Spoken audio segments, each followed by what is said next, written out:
Hey everyone, Happy New Year. I wanted to take a moment to make a video, touch base on just some things that I have going on.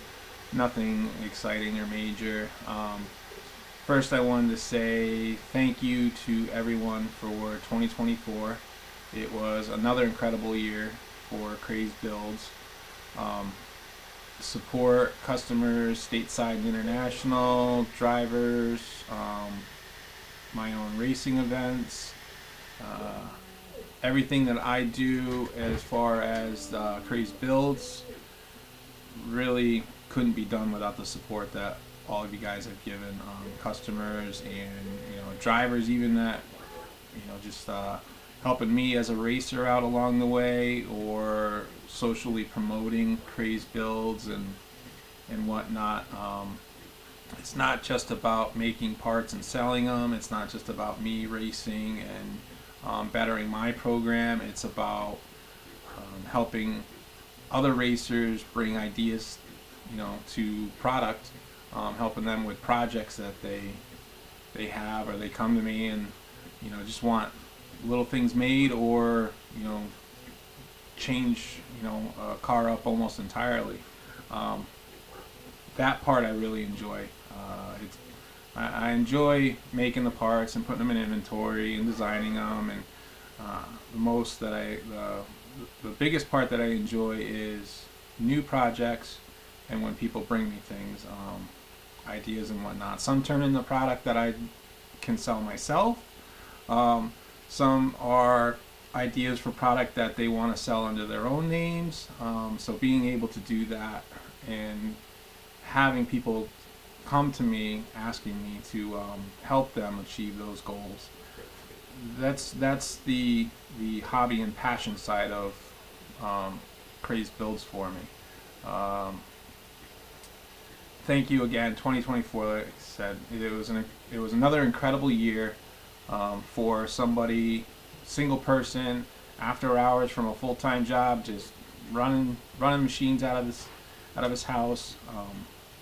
Going on 2025 is going to be 11 years. So 11 years been doing this, and I look forward to 2025. Is going to be another great year, and I couldn't do it, and I wouldn't want to do it without the support that everybody has given me. It's just not exciting just making parts and throw them on the shelf and whatnot. It's the drive to further better our product and help other drivers out. So thank you again, everyone. But the video is I want to touch base on some 3D printed pieces that I have in the store. A couple of them are touch-ups. A couple of them are, excuse me, touch-ups on existing items that I just kind of kept in the background. I don't view 3D printing as a big product line for myself. It's very easy to do. It's very easy for people to get into nowadays, and it's a very flooded market. The ability for anyone to just go and, the hot ticket now is these bamboos. You can buy them super cheap for what they do. It's basically plug and play, let them calibrate, and you just kind of run with it. So it's not really something that is hard for many people to get into. And the fact that you can see something and then make it yourself, it's not really a market that's really it's a flooded market. But I do a lot of it for myself. Rapid prototyping is what the bulk of what I use it for, and it helps me produce things a little quicker than taking the time to run the tooling on the machine, run the material, use the material, or get the generic material and make test parts out of. Saves a lot of time. So the things that I do in 3D printing, sometimes I just use them, you know, as promo items or whatnot. But some of the things, a lot of the things I've had for a few years now. One of them, they're on the site now. 12 scale wheel cutouts. They are sized for and labeled for 41.5 millimeter rear tire and a 39.5 millimeter front tire. I offer these in a set of 4. You get 2 of each, front and rears. Just makes cutting wheels out of a body a lot easier. Can be cleaner, and you know, I've got those up there. Recently, with the gravity tires that have come out for the GT12 rubber, I made up a set of, try to get it so you can see them here. Ones, you know, with a G in it, goes to say. So gravity front and rears. The rear tires mic out to what, 45 millimeter, and the fronts are 42, somewhere around there. But so these are, I labeled these F and R. You can kind of, there you go. There's an R for the rear, and there's an F for the front. So these as well, they're oversized. They're about 2 millimeter over on the diameter, so you can get a good clean air, you know, cut over the tire. Not worry so much about a body coming in and cutting the tires. Both the 12 scale ones, the foam tire ones, and the rubber tire gravities. The foam ones can be used on Scotty's wheels to at least, you know, give you a 41 for the front and the rear. Open the fronts up a little bit more so you don't tuck the body when you turn the front wheels. The gravity ones, same as the foams.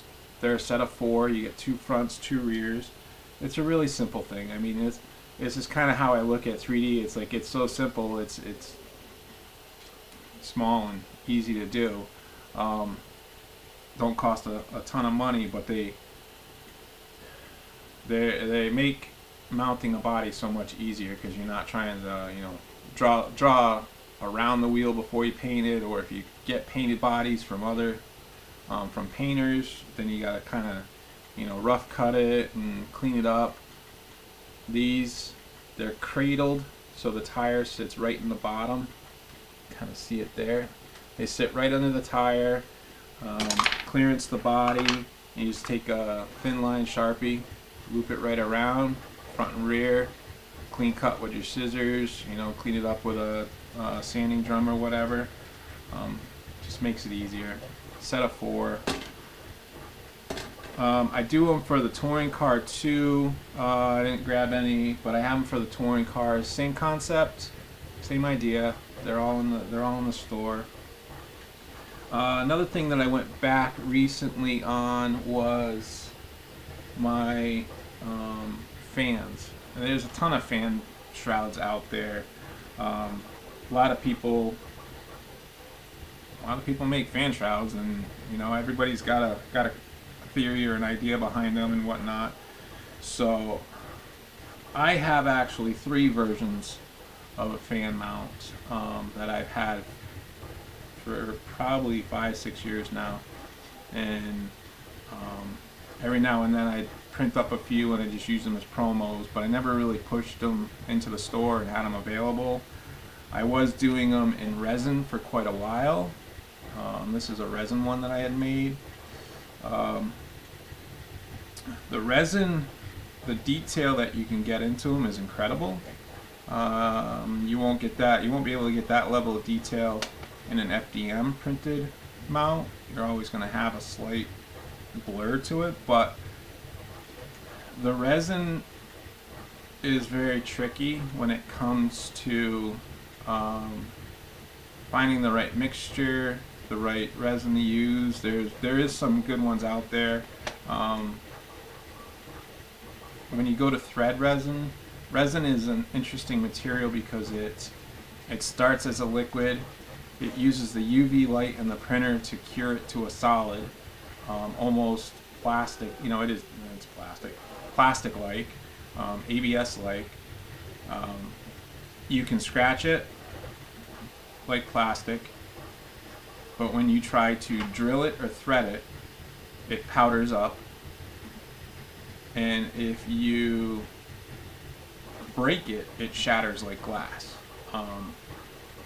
I played with resin for about a year, different mixtures, different brands, and it's just, for the amount of time and what goes into it, I mean, from printing it, to cleaning it, to washing it, to final wash, to curing, it could take you a couple hours, whereas FDM, once you get the printer set up, it's, 2 hours you can print out a dozen fan shrouds and they come off the machine ready to be put in the parts bin. So time and effort, resin, it's just not there in my opinion. But so my fan shrouds, over the years I've changed them. I have OCD when it comes to cosmetics of things, but I'm happy with where I've got the shrouds now. The 3 versions that I have. Let me grab a motor.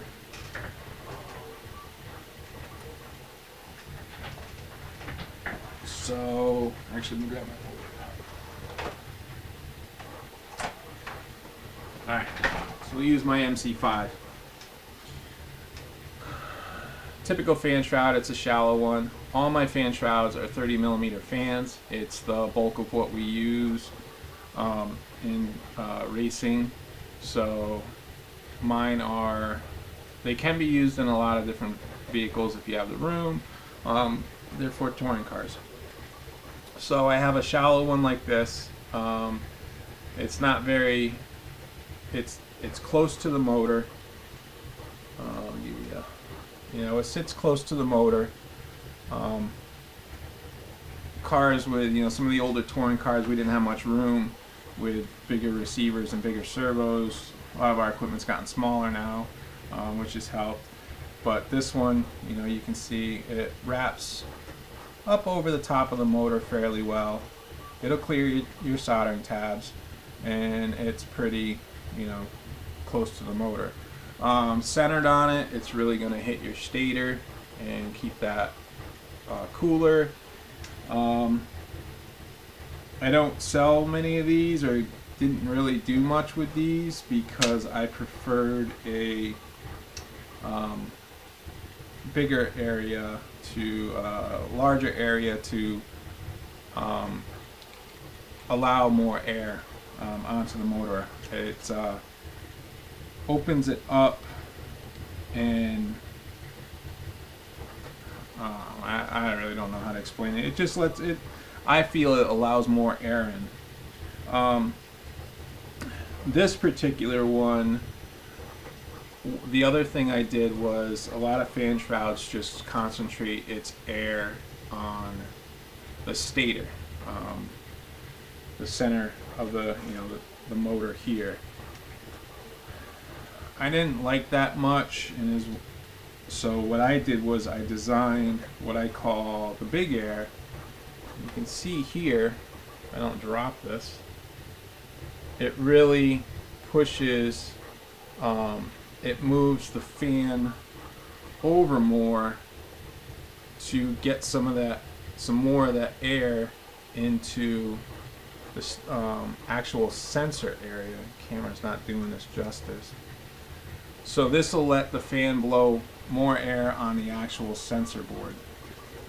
It's just like a fan on your ESC.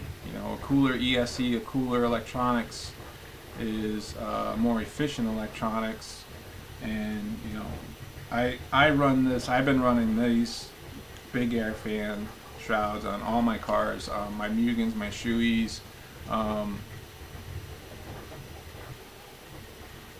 Pretty much all I run, but my Mugens, my Shoeis, I've sent them out to a lot of guys, and they've liked them better.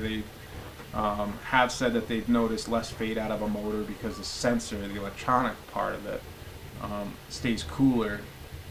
So these are the big airs. Like I said, you can see they really go over to the stator, the sensor board side a bit more. They don't hang out much over the car, no further than the motor itself.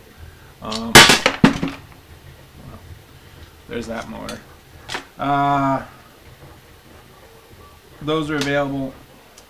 Another one that I played with was a side scoop that basically did the same as the big air, and what it is it's still kind of bowed out and has the opening on it, so you can see it there. So the fan's gonna go on, and you're gonna have, there we go, I hate doing this on camera, you're gonna have that spot open on the side. This is just gonna let more air scoop in, just while you're naturally running, and it's the same size as the big air. It just opens itself up a little bit more on the edge, and see if I don't drop this motor again. You can see it's really, try to do this right, I don't have a good light for this. Opens it up so you can get more air into that stator.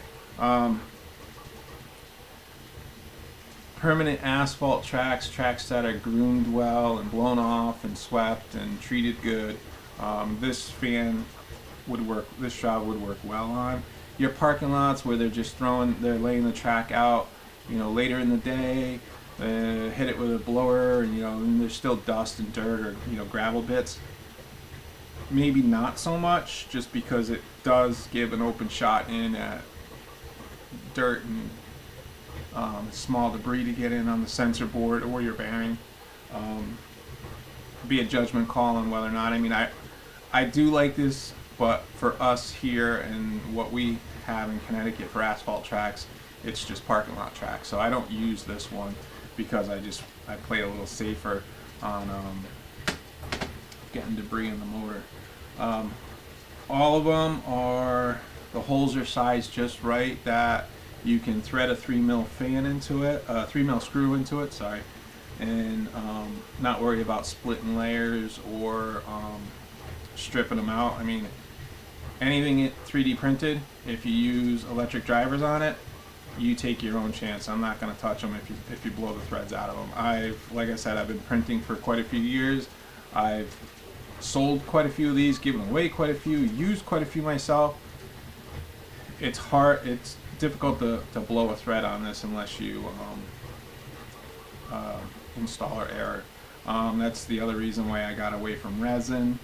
It's not very forgiving at all when it comes to torquing screws down into it. But those are available on the site. I think I have the normal one up there. I have the big air up there. I don't have the side shroud yet. I will in a few weeks. The bamboo's actually running a dozen of them on this print. They're all PET G, so they'll have very little effect from any weather, humidity, or whatnot compared to your normal PLA items. The big thing that I've been working a lot on lately is my bumpers. The TPU bumpers. In all honesty, I came out with two bumpers a while back. For the Schumacher MI 987, it'll fit those as well. And the 800, the Osmatics 800R. Came out with them in TPU just because I hated mounting bodies and having to stack foam in them, or hit something and my foam starts tucking under, or blow the holes out. Now I said, well, let me go down the path that everyone else is doing, and I'll get into the TPU. So I designed a couple up, and I got blasted pretty good. I got hammered pretty well about the weight of them. I'm not a gram chaser. Um, Touring cars nowadays are so far underweight.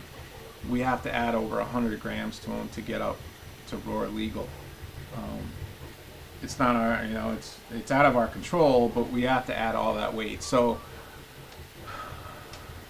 I'm looking at balancing the car on scales. Even the balance pins that everybody takes their picture on, those can be,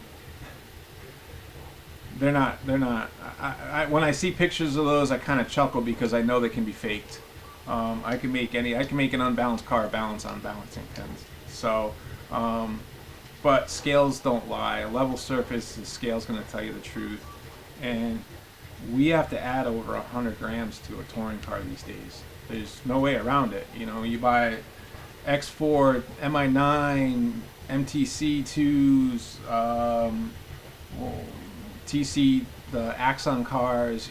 You got to add a lot of weight to it to get up to the 1320. So I'm not chasing grams on this whole static versus dynamic weight thing. I just don't do it. So my bumpers were heavy. My bumpers were out of the package, just the bumper themselves, almost 26 grams. Now if you got to add 100 grams to a car and you put 25 on the nose and you put 25 on the rear and your car was balanced before you did this, then you're still balanced. You got 25 and 25. The internet engineers, kind of battle back and forth, and they're like, oh, well, you don't want this much weight on the nose, and you got too much weight on the, now you got to add weight to the back. Where are you going to put 100 grams? You got to put weight somewhere. I mean, there's a ton of weight that we have to add to these cars. So I wasn't concerned much about the weight of the bumpers. The big goal with my bumpers was I wanted to get away from having to stack, line the bodies with foam strips to take up a gap, or move a body forward 6 millimeters or even 3 millimeters, and you gotta stack it with foam, or you change, if you stack the foam bumper with foam, you gotta change too many things. So I wanted to come out with an adjustable version, and that was my goal with that project. So I was able to do that, and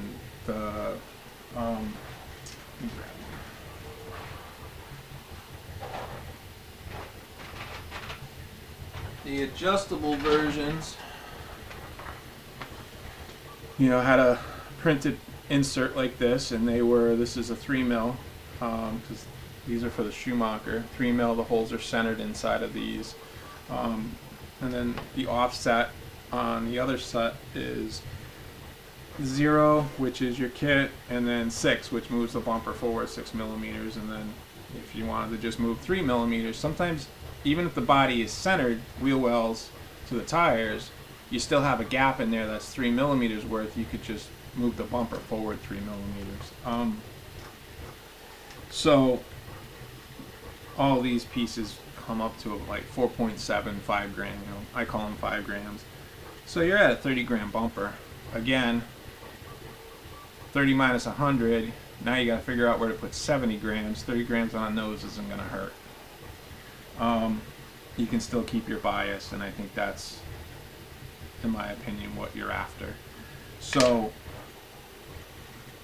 going on that, and I've sold quite a few of these for the Schumachers, for the Awesomatics cars. They have been a good seller. I have 2 printers that are dedicated to TPU. One's actually next to me because I'm test printing another trial version of a different bumper, but they print just TPU. TPU, even though it's flexible and it feels light, it's heavy. So I mean, this is the Awesomatics bumper, and it all comes down to designing too. Honeycomb size, wall width, how many walls, your infill rate, all that happy crap. I went back to the board and I'm dug around quite a bit trying to come up with a lighter option and not copy. I'm not going to copy what's out there. There is another great bumper that's out there and it's super light. I've never tried it, so I don't know what it feels like. I only know what I've been told it's like. So my goal was to try to get as close as possible to that bumper in weight. But I'm not going to copy his design. I know how to do his design. I know how to do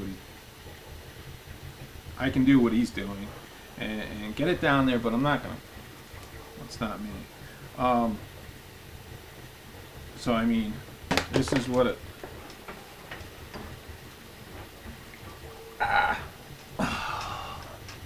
Not so limber at this age.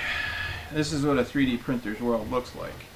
You're just printing and hoping, trial and error, and you end up with a bunch of door stops. So out of all these, I tried different infills, different types of infills. This will just collapse. This wasn't something that I was going to do. Mimicking to kind of get a feel similar to what another bumper was like. Again, I didn't like this. The way that one felt. I tried a different durometer. This is harder than a hard foam. No infill with only, one or two top layers. I think this was 2 top layers to kind of hide the infill a little bit. This is a rock. That's not going to work. Another infill type that, just... And I got to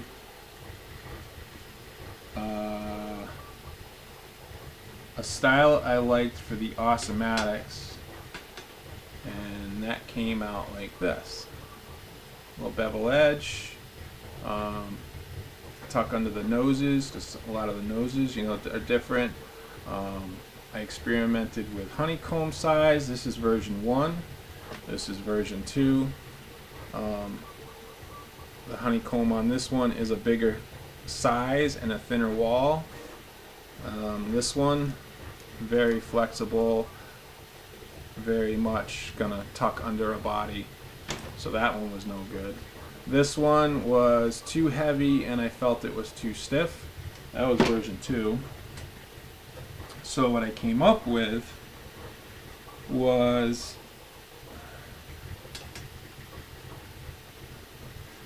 this one here, that I actually took some material out of the center. So impact wise, I kind of went in between the honeycomb size on the other two, changed my wall thickness a little bit, and some material away. And this is the version that I am bringing for the 800Rs. This itself, that trap.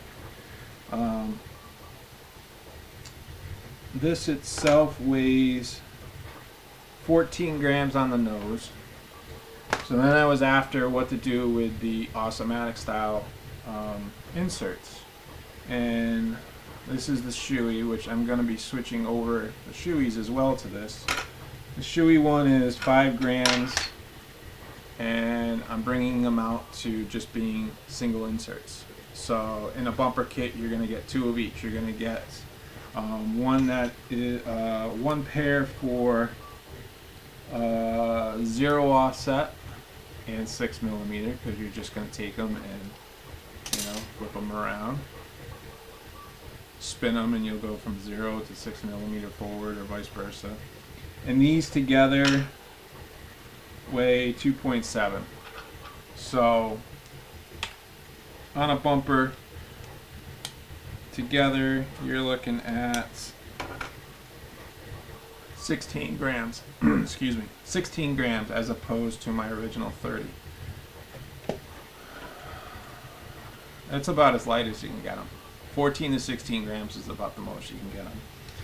If I could get it lighter, in all honesty, if I took away this adjustable option to them, at that point I'm just making what everyone else is making, and it's not worth my time. I could take that time, printers set it and forget it. They do the work for you, but I still gotta, design, print, pull them off, package them. I could be doing so many other projects. So the goal was to lighten them up, keep the adjustable option to them. I think that's beneficial and makes the bumper stand out compared to what everyone else out there is ripping off their 3D printers. I only do black. I don't do colors. Colors get crazy. I'm not gonna stock a ton of different colors, and print a dozen reds and a dozen yellows and sell 2 yellows and 1 red and have bumpers sitting here and filament unused for months. I'm not a big company that can sit on inventory dollars, so black is the way to go. That is what I'm gonna do. The Schumacher bumpers, I did the same thing. I went back to the board on those and came up with, again, another slim idea where I slimmed it down, angled them. I actually lowered the height on it, but the insert stayed the same, so the same thickness as your foam.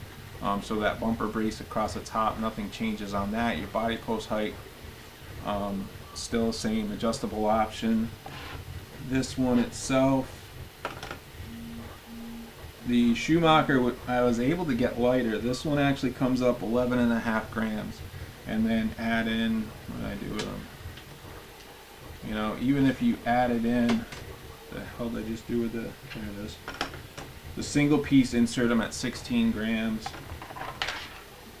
Add in just the 2 small pieces, I'm at 14 grams. So the Schumacher is I'm gonna switch those over to the inserts, single inserts as well.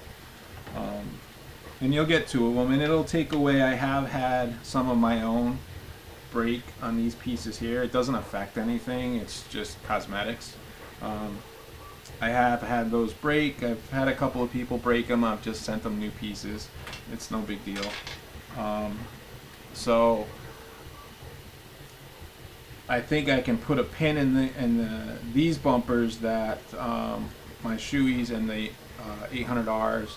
I achieved my goal of making lighter ones, light enough that I still feel they're durable to absorb the impact, not collapse under the body, and be beneficial to drivers. Like I said, I have a few other things that I'll probably throw out there that are 3D printed items that I just kind of do on the side, and I'll put them in the store so drivers have, they're available to people. I like them. I don't know. I got so many random 3D items.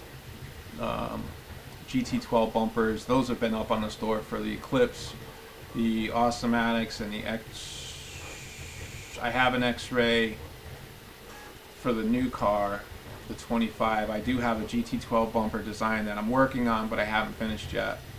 I have Eclipse GT12 bumpers that they've been in the store for a while. Those have been great. Drivers love them because they're not a typical honeycomb design, and I have like a crumple zone in them, and the way that they're designed, you can actually cut them and trim them to fit under a lot of the bodies, and still be strong enough to absorb any bumps. I can't say not that GT12 is going fast, because GT12 has stepped up quite a bit, so the bumpers have worked out well for a lot of drivers. I do have TPU bumpers for the Destiny, the DT12 for LMP bodies. I have them for GT12 for that car. That's underneath that body. So those are in the store. You know, like I said, I've had various 3D printed items out there. Just now I'm bringing a few more out into the public eye. That's really all I want to touch on major. I do want to throw a little teaser out there to something I've been working on. If anyone knows me and how I like to tinker and kind of push the envelope with cars, you know how I did the inline conversion for the Schumachers for the E4, E5, well, for the E5, and then I did one. Originally started with the X-Ray X12 back in 21, 22, I think it was 21, 22, and that carried over for a couple of years. I made them, so they did well, and then when I got back into 12 scale racing, I kind of brought back out the designs that I was working on for like a version 2. And that's what was selling recently, or actually is selling recently. I still have them up for sale. And with the new car that they came out with, instantly guys were asking me right away, like, you know, are you going to do it? Are you going to do it? And it's like, I just got my kit. It's 3 weeks after they released it, so, you know, give me some time. I think you can probably figure out where that's going now. So I'll give you this little teaser of what I have. I'm not going to go into much detail about it. I can show you the end product for the official test. I have run this car finally. I was waiting on a few electronic items. I ran it a couple days ago. 360 is like a second home track for me, so alright, I want to split that video up, and I actually went into more detail than I wanted to on that little teaser shot of the X12 2025 inline kit that I do have coming out. I didn't want to go into too much detail or drag the video out, so spliced it up. I'm excited about the project. It's I have driven it. It's got me excited about 12 scale. I do like 12 scale. My heart is in touring car. So 12 scale is always a growing passion of mine. The more I do it, it just grows on me more. But there's still a lot to learn. I mean, 12 scale is it's amazing, and running against those guys down at 360 is it's not for the faint of heart. It's those boys don't make it easy on you. So my first run with the car was definitely an eye-opener for me, between having new electronics with Tekin and the motor, the speed compared to where I was a year ago. And all disclaimer, I was 11 4s to running and ending up with, you know, 11 9s, 12 1s. Time management, battery management, got a lot to learn on that, but this car out of the gate got me down into the high 10s, which I've never been in before on any layout at that track. Against those guys, I think I was averaging around 11.2 by the end of the 11.2 to 11.4, 11.6 maybe around the end of my run. So, you know, I mean, they're running 10.5s. I mean, those boys are serious. So I'm still definitely off the pace. I'm not up there mid-show or anything. I'm still, you know, back in the bubble or top of a B main against those guys, depending on the crowd. But definitely my best so far. So the car has got me really excited about running 12 scale again.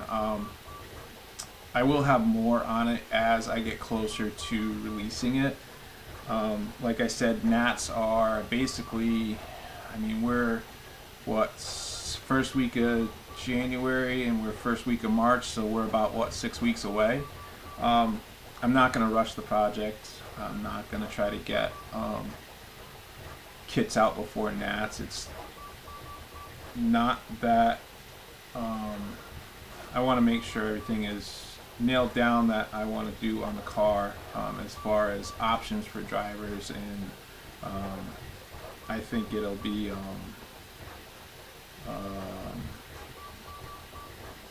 it'll give drivers a couple of, definitely two options on how they run the car, and how they can test the car. But with that said, I want to again thank everyone for 2024. Add in thank you for 2023, 2022. Like I said, 2020, this year is going to be the 11th year that I've been in business. You know, I've been making parts for going on, you know, this for 10 years. So the passion and the excitement of it's still there for me, which I'm happy about. I really do enjoy being able to have the ability to make parts that give options to drivers and whatnot. But with that said, I'm going to I'll end this now. Again, thank you for all the support. 2025, hope to meet some new faces, some more new faces at the tracks. Better my program, bring more product out, help drivers more. If you see me at a track and I can help out in any way, feel free to ask, even if it's just help on setup on a car, or if you've got ideas or whatnot and you're curious if something can be done, message me through Facebook. My messenger is always open, even while I'm at, you know, the full-time job, and see what, you know, we can figure out together. Other than that, stay safe, be good, have fun. The hobby is definitely about fun. It's a family for a lot of us, and I will hopefully see, you know, a lot more of you guys at the races, and I'll have some good laughs, even if it's at my driving. But take care, be safe, and until next time.